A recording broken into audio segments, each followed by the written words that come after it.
Bien qu'elle n'ait eu que 2 saisons, Gravity Falls possède l'une des galeries de personnages les plus mémorables et attachantes que le monde des dessins animés ait à offrir. Aujourd'hui, nous allons donc classer tous les personnages de Gravity Falls, du pire au meilleur. Voici le classement de Gravity Falls. Attrapez-le! Attrapez-le! Et nous commençons avec les personnages pour lesquels il vaut mieux garder ses distances. Voici le niveau D, réservé aux personnages dont l'étrangeté est moins attachante. Nous avons une double entrée pour la dernière place. Les parents de Pacifica, Preston et Priscilla Northwest. Souvent, quand un personnage est antipathique, nous en tenons compte avant de l'aimer ou le détester. Mais parfois, la série fait tellement bien son travail qu'on ne peut tout simplement pas les placer ailleurs qu'à la toute dernière place. Oui, je suppose. Puisque les parents de Pacifica ont utilisé des jeux d'esprit pavloviens pour rendre leur fille servante zombifiée, ils ont bien plus mérité cette place pour ça que pour leur richesse excessive. Je ne dirais pas que quelqu'un mérite que tous ses orifices faciaux soient échangés, mais si cela devait arriver dans cette série, Preston serait mon premier choix. On passe de 2 crapules à 1. Mr. Bratzman arrive ensuite. En tant que propriétaire, enfin manager du groupe, il a réduit le groupe en esclavage et les a clonés. Ainsi, il peut gagner autant d'argent que possible sur leur dos, et ce, le plus longtemps possible. Aussi antipathique que soit ce type, je dois admettre, étant donné qu'il est coupable de traite d'êtres humains. Le fait qu'il ait été arrêté à cause d'une plaque d'immatriculation manquante, parmi toutes les raisons possibles, c'est plutôt hilarant. Ça ne le rachète en rien, sous aucune forme, mais c'était une blague amusante. Ensuite, nous avons l'un des nombreux prétendants de Mabel, Gabe Benson. Si ce nom ne vous dit rien, c'est le gars des marionnettes, vous savez, celui dont toute la vie tourne autour de ses marionnettes chaussettes. Oh salut, je suis Gabe, maître des marionnettes. Il n'y a rien de mal à être passionné par ses centres d'intérêt. Bien sûr, c'est juste que il est possible d'être trop passionné et trop intéressé. Je pense qu'on devrait reconsidérer le fait de laisser ce type lire des histoires aux enfants. Je dis ça comme ça. La journaliste locale Sandra Jiménez est la suivante. Je ne la mentionnerai pas si je ne voulais pas passer en revue tous les personnages notables de l'émission. Ce genre de personne est ravi quand une célébrité meurt, car cela devient une vraie actualité. Je suis tellement heureuse. Si vous vous êtes déjà demandé qui modifie les pages Wikipédia des célébrités décédées au moment même où elles disparaissent, je pense que le mystère vient d'être résolu. Ce n'est pas grave, Sandra, je ne t'en veux pas d'être oubliable face à la légendaire bodacieuseté. Voici nos premiers personnages non humains, les Manotaurs, l'une des créatures mystiques étranges de l'univers de Gravity Falls. Les Manotaurs, dans l'épisode Deeper vs Manliness, représentent tous les stéréotypes négatifs de la masculinité. C'est un humain, je ne l'aime pas. Je n'aime pas ta tête. Nier les émotions humaines de base, c'est fait. Considérer la douleur et la virilité comme une seule et même chose, doublement fait. Essayer de tuer les gens qui apprécient des choses qu'ils ne perçoivent pas comme masculines, fait... Attends, celle-là, c'est nouveau en fait. Enfin, je suppose qu'il faut reconnaître la créativité. Je sens des problèmes émotionnels. Eh bien, puisque nous avons mentionné un grand groupe de créatures bizarres des bois, je pense que le personnage parfait pour clôturer le niveau D serait les gnomes. Bien qu'ils apparaissent périodiquement tout au long de la série, ces petits gars ont joué leur plus grand rôle dans le tout premier épisode, où ils ont essayé d'enlever Mabel et de faire d'elle leur reine. Hormis les accusations de prédation visant les gnomes, c'est cool qu'ils puissent se transformer en forme géante en s'assemblant. Et même s'ils n'ont rien d'autre, ils ont Schmebulok et qui ne l'aime pas. Schmebulok. Au niveau C, les personnages ont plus de qualités que de défauts, même si c'est limité. Voici un autre membre de la catégorie volontairement antipathique. Mais Robbie parvient à être bien plus attachant que Pavlov Prescott là-bas. Je veux dire, ne me faites pas dire ce que je n'ai pas dit. Est-ce que c'est un crétin? Oui, sans aucun doute, et absolument. Le fait qu'il soit un crétin rend la série rafraîchissante, car elle se moque de lui à chaque apparition. J'aime les choses stupides. Je suis Robbie. Ma principale critique envers Robbie est donc que la série ne fait pas grand-chose avec lui, bien qu'il devienne plus supportable vers la fin. Ceci est surtout dû au fait qu'il ait été drogué pour aimer la fille. Il existe de meilleures histoires de rédemption dans la série, donc il restera bas dans le classement. Mais parfois, une série a besoin d'un sale type, et Robbie remplit ce rôle au moins. Après Robbie, on retrouve les autres amis de Wendy, Thompson, Tambry, Lee et Nate. Oui, ils sont sans doute plus sympathiques que Robbie, mais est-il pire d'apporter du négatif ou de ne rien apporter? On peut en débattre, mais ces personnages restent simplement les amis de Wendy. Chacun d'eux a un trait de personnalité, plus le trait collectif de se moquer constamment de Thompson. Il n'y a pas grand-chose à dire sur eux, vraiment. Bon, j'aime bien Thompson, Thompson a l'air sympa. Ensuite, nous avons le maire Befuddle Functer, l'ancien maire regretté de Gravity Falls. Ça me va. D'accord, je sais que ce n'est pas juste, mais il faut quand même mentionner que la principale raison pour laquelle il n'est pas mieux classé, ce sont les accusations portées contre lui, notamment d'avoir peut-être déclenché la Première Guerre mondiale. Il est peu probable qu'un garçon d'environ 5 ans ait pu assassiner l'archiduc François Ferdinand. Mais on ne peut pas totalement l'exclure. Cela dit, à part ça, il a l'air d'être un vrai bijou. Respect à ce gars qui fait des efforts à 102 ans. J'espère que tu as suivi les règles de ta piscine car Mr. Poolcheck arrive. Le grand bain est un super épisode. Cette légende en est une raison majeure. Franchement, qu'est-il arrivé à ce type pour qu'il soit si obsédé par le respect des règles de la piscine? Mr. Poolcheck, tu pleures, non? Je n'en ai aucune idée, mais il y a quelque chose de vraiment drôle, comme beaucoup de personnages secondaires dans cette série. Découvre Lazy Susan, notre prochain personnage. Ton œil est bizarre. Parlons-en. C'est dommage que son rendez-vous avec Stan plus tôt dans la série n'ait jamais vraiment abouti. Elle paraît gentille, presque saine d'esprit, et rend la ville moins oppressante. Même si elle n'est pas la plus drôle des personnages secondaires, elle reste attachante. Passons à quelqu'un dont la sympathie est plus superficielle. Tout en haut, ensuite nous avons le bon vieux Bud Gleeful. Je ne peux pas m'empêcher d'entendre l'appât du gain dans la voix de cet homme. Avec son design amusant et sa prestation vocale, Bud illustre parfaitement pourquoi son fils agit ainsi en tant que parent méchant. Alors que Gideon est un enfant diva psychotique, Bud est un escroc qui gâte son fils et l'exploite pour de l'argent. Il fait un bon travail en donnant une origine indirecte à Gideon, tout en restant au moins un peu attachant comparé à lui. Cela dit, qu'est-ce que tu as fait à ta pauvre femme, mec? Continue à passer l'aspirateur, continue à passer l'aspirateur. En parlant des membres de la famille des personnages principaux, la abuelita de Sauce vient ensuite. C'est l'un de ces personnages habituellement innocents qui te prennent par surprise de temps en temps. Pour chaque scène où elle est une grand-mère attentionnée avec Suze, il y en a une autre où elle lit son journal intime quand il n'est pas là ou le suit dans ses aventures amoureuses. Même dans ses pires moments, elle reste attachante, mais elle ne devrait pas lire le journal intime de son fils adulte. La vie de Sous, c'est mon feuilleton. Mais quand il s'agit de voir des choses qu'on ne devrait pas voir, Blindy Van est le premier qui me vient à l'esprit. Honnêtement, la seule raison pour laquelle ce gars n'est pas encore plus haut dans le classement, c'est simplement parce qu'il n'a pas été introduit plus tôt. Et si tu l'avais fait, tu ne t'en souviendrais pas. La série traite de mystères surnaturels, donc c'est dommage que le personnage chargé d'effacer la mémoire sur ces sujets n'apparaisse qu'une fois. Le concept est génial, mais trop peu exploité. Il a permis au vieux McGucket d'avoir un rôle dans l'intrigue, donc on lui reconnaît ce mérite. Time Baby, seigneur du futur et bébé, est aussi un personnage sous-exploité. C'est un sacré gros bébé. Peu de choses à dire sur lui, surtout après sa mort facile par Bill Cipher, ce qui a même surpris Bill. Mais la vraie question, était-il l'un des bébés placés à la Cour suprême par le président Quentin Tremblay? A nommé 6 bébés à la Cour suprême. Ça doit être ça, non? C'est un jour sombre pour l'Amérique. Une mention de The Love God s'impose. J'adore honnêtement cette version de Cupidon. Oui, être une fée marine ou un bébé ailé, c'est amusant, mais la mascotte de la Saint-Valentin, un rocker à moitié nu et défoncé, semble parfaite. Qui mieux que John DiMaggio pour ce rôle? Dommage qu'il ne soit pas dans un meilleur ou plusieurs épisodes. Je n'aime pas ça. Nous avons encore un personnage de niveau C qui arrive, et ce personnage est Multibear. C'est un ours à 6 têtes passionné par la pop islandaise Baba. Quand il a cru qu'il allait mourir, il voulait seulement réécouter Disco Girl.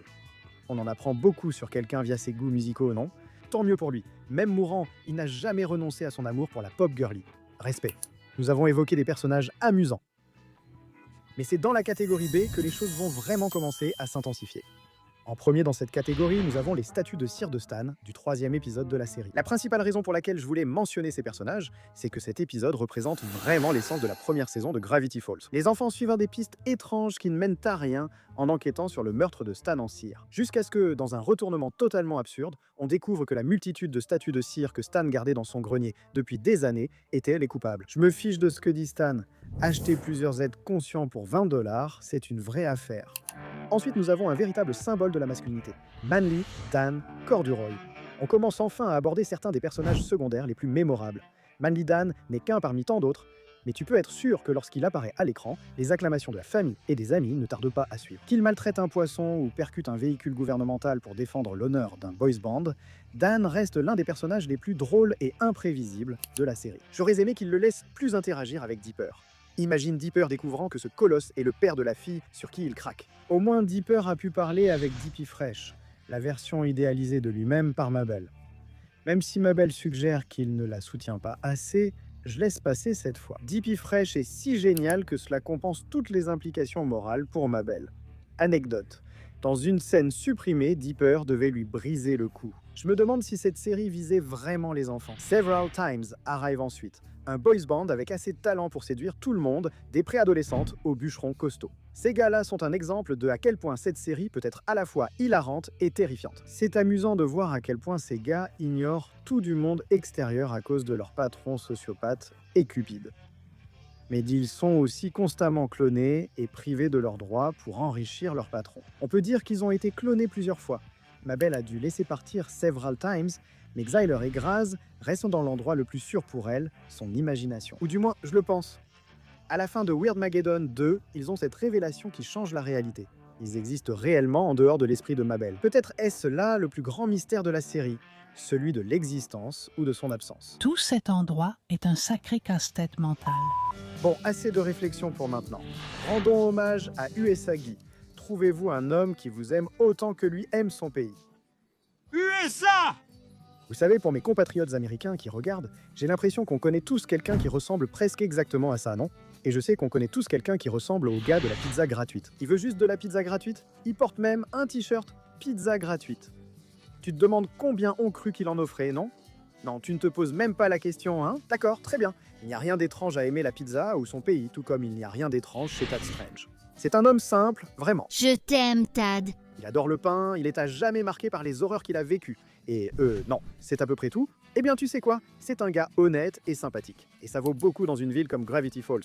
Oh mince les gars, il faut qu'on parle de Blendin Blandin maintenant. Blendin, Benjamin Blandin. Outre sa voix, Blendin est l'un des meilleurs antagonistes ponctuels de la série. On voit beaucoup de personnages avec des pouvoirs et des ressources dangereux tout au long de la série. Alors c'est agréable de voir un gars comme Blendin de temps en temps. Un gars tellement naïf qu'il laisse son ambition de vie être ruiné par deux gamins de 12 ans qui lui jouent des tours. Il ne semble pas complètement maléfique, mais il est juste assez louche pour qu'on ait jamais trop de peine pour lui. Ferme ta bouche temporelle. Ensuite, nous avons l'ami le plus proche et le plus cher de Dipper, Tyrone. Oh, Tyrone, nous l'avons à peine connu. L'un des points forts de cette série est sa capacité à retourner des clichés. Par exemple, quand Dipper se clone pour prendre sa place au travail pendant la fête du Mystery Shack, on s'attendrait à des péripéties classiques entre l'original et son clone. En réalité, Tyrone n'est pas simplement un psychopathe voulant remplacer Dipper. C'est Dipper lui-même, mais vulnérable à l'eau. Mettre en avant le défaut de Dipper, qui réfléchit trop, via Tyrone était un bon choix narratif et un défaut auquel on peut facilement s'identifier. Mais parmi les clones, rien ne surpasse Paper Jam Dipper. Quel personnage tragique, une expérience vraiment terrible. Désolé, c'était insensible. J'ai vraiment de la peine pour lui. Parmi les personnages de rang B, Melody, la petite amie de Soos, passe d'une relation à distance à une relation à moyenne distance. Dommage qu'elle soit peu présente après son introduction, car sa relation avec Soos était touchante. Elle correspond à son énergie enfantine, mais parvient tout de même à gérer ses responsabilités de manière généralement mature. C'est toujours agréable de voir des personnages au grand cœur nouer des liens significatifs, alors bravo à Melody de nous offrir cette satisfaction par procuration. Pour compléter le niveau B, il y a peut-être le seul prétendant des sangs de Mabel, Mirmando, en plus du fait absolument hilarant que ses parents l'ont nommé d'après sa propre espèce. Mirmando a l'air d'être un gars plutôt cool, surtout quand on considère que la plupart des coups de cœur estivaux de Mabel étaient soit des psychopathes, des pervers, ou les deux. La quête touchante de Mirmando pour retourner à l'océan était une vraie bouffée d'air frais, ou plutôt d'eau. Franchement, ça aurait été sympa de le revoir ou au moins d'assister à son mariage. Passons maintenant aux personnages les plus mémorables. Le niveau A. Honnêtement, j'aimerais pouvoir placer Wendy plus haut, mais je dois malheureusement être d'accord avec la majorité des fans en disant qu'elle est de loin la moins développée du groupe principal. Tous les autres personnages principaux ont un épisode dédié, mais Wendy n'est présente que pour compléter les aventures de Dipper et Mabel. Cela ne veut pas dire que je ne l'aime pas. Wendy est sympa, attentionnée envers les autres, et vraiment badass quand la série le permet, surtout pendant Weirdmageddon. Si jamais on a ce revival dont tout le monde parle, j'espère qu'elle aura un peu plus de temps à l'écran sans que quelqu'un lui court après.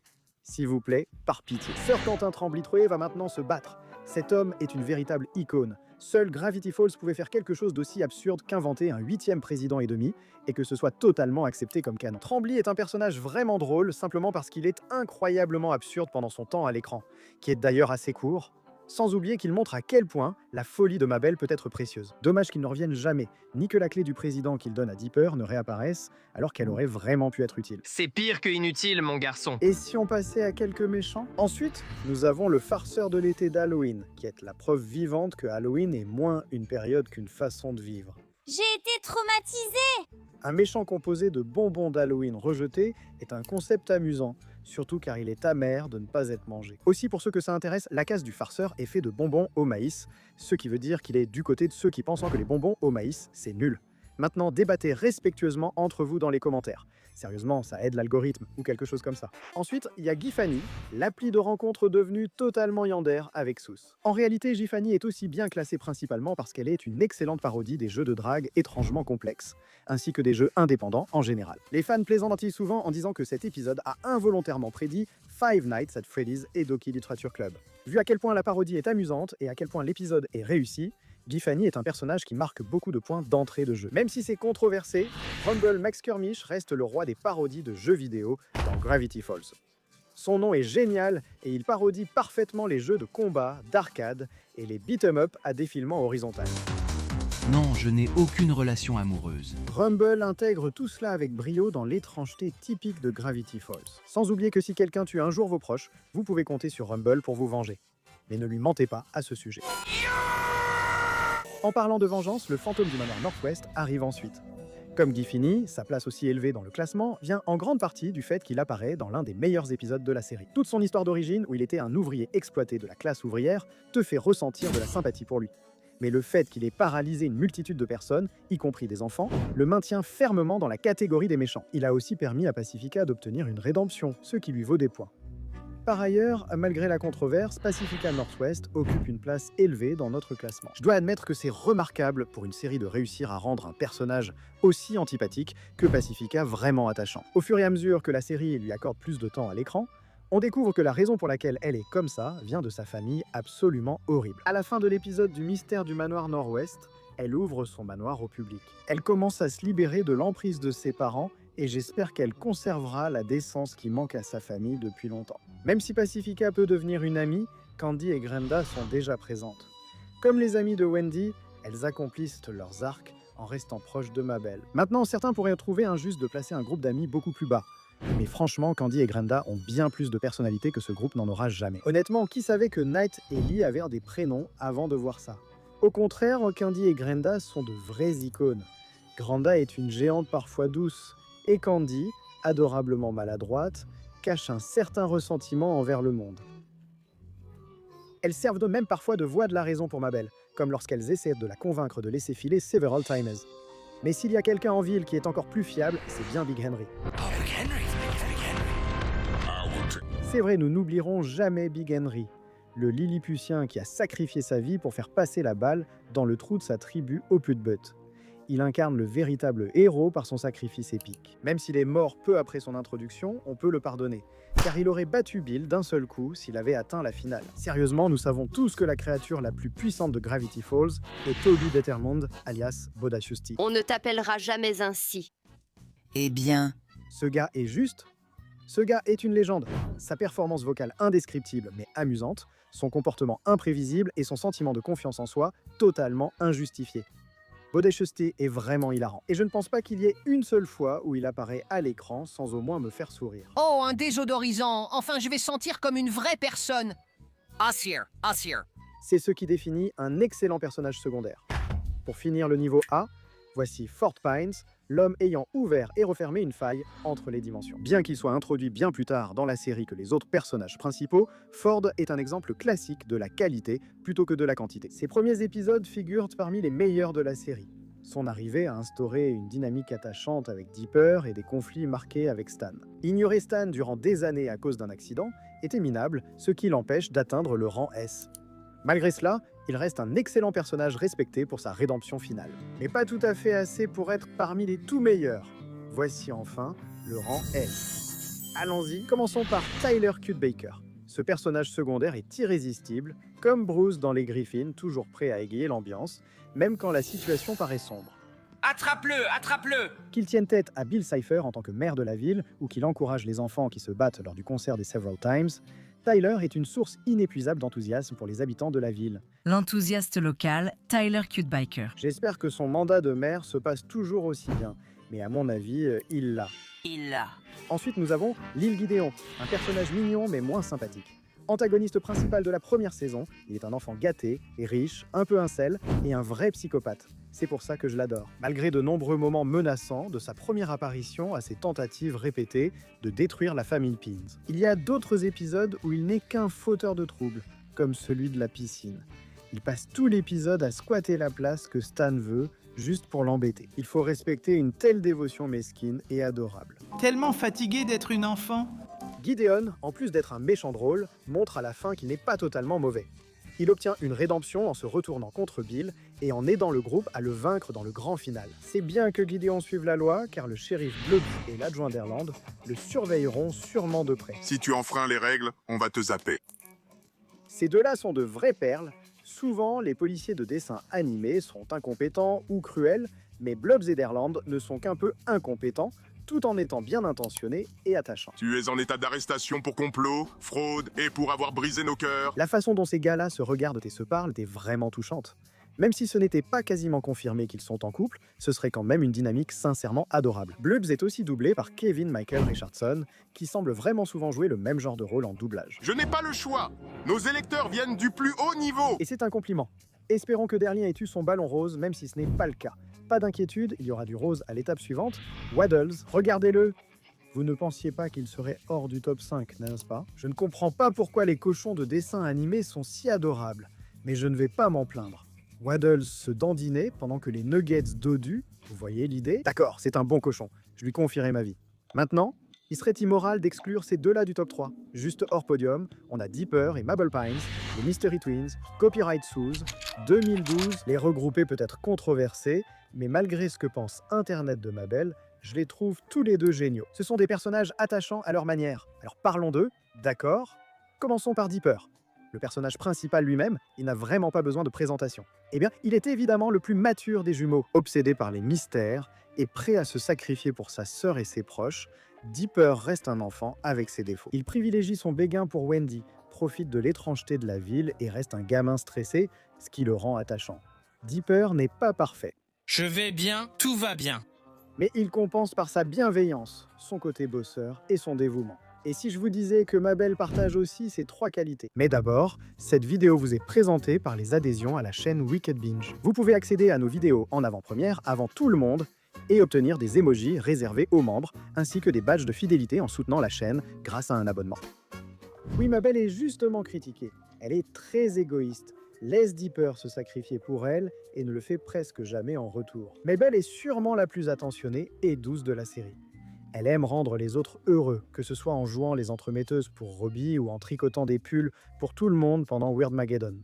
Merci pour ces pulls, Mabel. La fin du monde n'a jamais été aussi confortable. Elle est très drôle, même quand elle agit imprudemment et égoïstement. Hier soir, une chouette a tenté de manger ma langue. Les gars, elle a 12 ans. Les enfants sont souvent égoïstes. Vous l'avez aussi été enfant. C'est fou, je sais.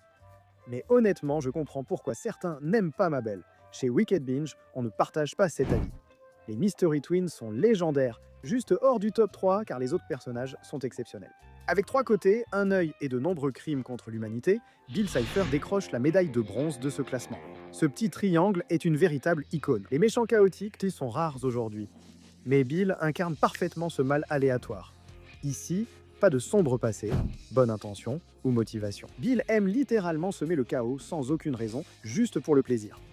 Il est la personnification de l'hédonisme et de la triangularité, il fait tout ce qu'il fait pour s'amuser. Cette voix et ce design emblématique le rendent encore meilleur. C'est une créature menaçante, mais son apparence pourrait être dessinée par un élève de CE de J'adore. Mais il y a 2 personnages que j'aime encore plus. Tu fais une erreur, je te donnerai tout ce que tu veux. Maintenant, certains diraient que Soos ne devrait pas être aussi haut dans le classement. Mais écoute-moi bien, Soos est l'un des personnages les plus gentils et les plus drôles de Gravity Falls. Le point d'interrogation.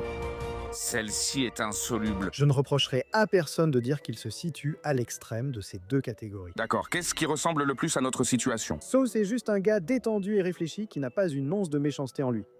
Même s'il est maladroit, Soos reste quelqu'un de vraiment serviable. Si quelqu'un demande, je ne suis pas Soos. Qu'il protège Mabel et Dipper comme un grand frère ou utilise ses talents de bricoleur pour les aider.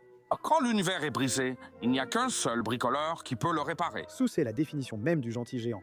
Il est drôle et sensible, mais cela ne l'empêche jamais d'être vraiment utile, ce qui lui fait gagner beaucoup de points à mes yeux. En matière de sympathie, Soos remporte la médaille d'or sans hésiter. Mais si on prend en compte l'ensemble du personnage par élimination, la médaille d'or de l'excellence revient à nul autre que Grunkle Stan. Et je suis sûr qu'il sera plus que ravi de recevoir quelque chose en or. Bien sûr, comme si j'allais tomber dans ce piège. Je considère Stan comme le meilleur personnage de Gravity Falls, car il incarne tous les meilleurs aspects de la série. S'il vous plaît, mesdames, contrôlez-vous. Gravity Falls et ses personnages reposent sur 3 piliers, mystère, comédie et cœur. Dès le premier épisode, Stan incarne ces éléments, entrant mystérieusement par la porte de la machine à bonbons à la fin de l'épisode et étant souvent la cible de blagues sur son côté escroc. 20 $? Je le prendrai quand vous ne regarderez pas. J'ai dit que j'allais vous voler. Même si cela semble être le plus grand défaut de Stan, c'est aussi pourquoi il est notre premier choix. Lorsque l'on découvre que la personnalité d'escroc de Stan résultait de ses tentatives pour sauver son frère d'être piégé dans une autre dimension, tous ses actes dans la série prennent un nouveau sens. Chaque mensonge qu'il racontait aux enfants visait à les protéger, non à garder un secret.